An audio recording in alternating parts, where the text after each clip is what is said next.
रमा एकादशी।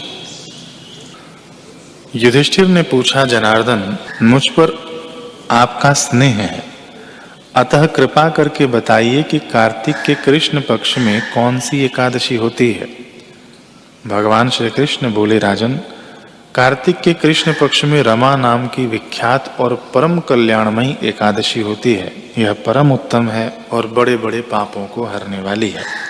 पूर्व काल में मुचुकुंद नाम से विख्यात एक राजा हो चुके हैं, जो भगवान श्री विष्णु के भक्त और सत्य प्रतिज्ञ थे। अपने राज्य पर निष्कंटक शासन करने वाले उन राजा के यहाँ नदियों में श्रेष्ठ चंद्रभागा कन्या के रूप में उत्पन्न हुई।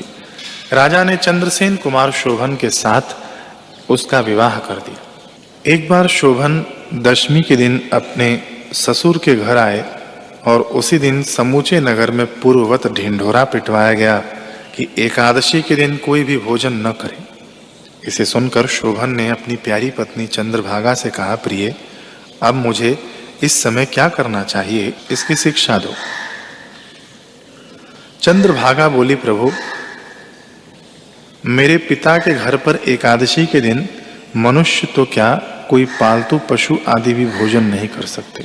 प्राणनाथ, यदि आप भोजन करेंगे तो आपकी बड़ी निंदा होगी। इस प्रकार मन में विचार करके अपने चित्त को दृढ़ कीजिए। शोभन ने कहा, प्रिय, तुम्हारा कहना सत्य है, मैं भी उपवास करूंगा। दैव का जैसा विधान है वैसा ही होगा। भगवान श्री कृष्ण कहते हैं कि इस प्रकार दृढ़ निश्चय करके शोभन ने व्रत के नियम का पालन किया, किंतु सूर्योदय होते होते उनका प्राणांत हो गया।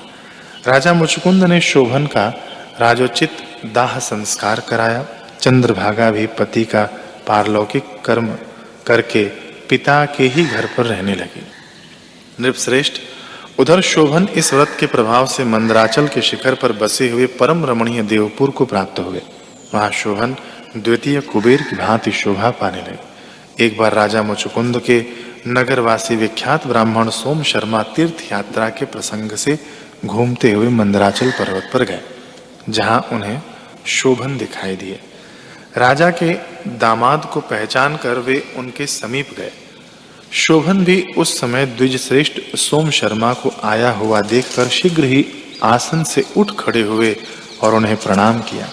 फिर क्रमशः अपने श्वशुर राजा मुचुकुंद, प्रिय पत्नी चंद्रभागा तथा समस्त नगर का कुशलक्षेम पूछा। सोम शर्मा ने कहा, राजन, वहां सब कुशल है। आश्चर्य है, ऐसा सुंदर और विचित्र नगर तो कहीं किसी ने भी नहीं देखा होगा। बताओ तो सही, आपको इस नगर की प्राप्ति कैसे हुई? शोभन ने कहा, द्विज श्रेष्ठ, कार्तिक के कृष्ण पक्ष में जो रमा नाम की एकादशी होती है, उसी का व्रत करने से मुझे ऐसे नगर की प्राप्ति हुई है।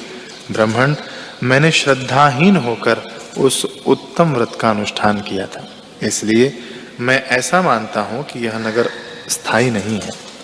आप मुचुकुंद की सुंदरी कन्या चंद्रभागा से यह सारा वृतांत कहिएगा। शोभन की बात सुनकर ब्राह्मण मुचुकुंदपुर में गए और वहां चंद्रभागा के सामने उन्होंने सारा वृतांत कह सुनाया। सोम शर्मा बोले, शुभे, मैंने तुम्हारे पति को प्रत्यक्ष देखा। इंद्रपुरी के समान उनके दुर्दर्श नगर का भी अवलोकन किया, किंतु वह नगर अस्थिर है, तुम उसको स्थिर बनाओ। चंद्रभागा ने कहा, ब्रह्मर्षि, मेरे मन में पति के दर्शन की लालसा लगी हुई है। आप मुझे वहां ले चलिए, मैं अपने व्रत के पुण्य से उस नगर को स्थिर बनाऊंगी। भगवान श्री कृष्ण कहते हैं कि राजन, चंद्रभागा की बात सुनकर सोम शर्मा उसे साथ ले मंदराचल पर्वत के निकट वामदेव मुनि के आश्रम पर गए। वहां ऋषि के मंत्र की शक्ति तथा एकादशी सेवन के प्रभाव से चंद्रभागा का शरीर दिव्य हो गया तथा उसने दिव्य गति प्राप्त कर ली। इसके बाद वह पति के समीप गई। अपनी प्रिय पत्नी को आया हुआ देखकर शोभन को बड़ी प्रसन्नता हुई। उन्होंने उसे बुलाकर अपने वाम भाग में सिंहासन पर बिठाया। तदनंतर चंद्रभागा ने अपने प्रियतम से यह प्रिय वचन कहा, नाथ, मैं हित की बात कहती हूँ, सुनिए। जब मैं 8 वर्ष से अधिक उम्र की हो गई, तब से लेकर आज तक मेरे द्वारा किए हुए एकादशी व्रत से जो पुण्य संचित हुआ है, उसके प्रभाव से यह नगर कल्प के अंत तक स्थिर रहेगा। तथा सब प्रकार के मनोवांछित वैभव से समृद्धशाली रहेगा। नृपश्रेष्ठ, इस प्रकार रमा व्रत के प्रभाव से चंद्रभागा दिव्य भोग, दिव्य रूप और दिव्य आभरणों से विभूषित हो अपने पति के साथ मंदराचल के शिखर पर विहार करती है। राजन, मैंने तुम्हारे समक्ष रमा नामक एकादशी का वर्णन किया। यह चिंतामणि तथा कामधेनु के समान सब मनोरथों को पूर्ण करने वाली है।